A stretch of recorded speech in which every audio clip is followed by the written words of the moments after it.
So, kumusta mga kanegosyo? Dito na naman tayo para sa simpleng usapan tungkol naman sa tinatawag nating different loan purpose. Paano ba yung ibig sabihin ng loan purpose? Meron tatlong basic loan purposes. Una-una, yung tinatawag nating working capital requirements. Ito yung ginagamit natin sa ating daily operations. Pambayad sa sweldo, pambili ng mga raw materials para sa ating products, pambili ng mga stocks, or inventory.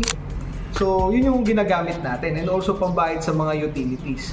So, ibig sabihin, if wala tayong working capital, hindi gagana or hindi mag-ooperate ang ating business. So, dahil nagkakaroon ng working capital gap, ibig sabihin, nagkukulang yung ating ginagamit na fund para sa ating business, kaya tayo nangungutang sa mga bangko para mapunan yung financing gap na yun na tinatawag. Pangalawa, yung tinatawag naman nating project financing. Usually, ito yung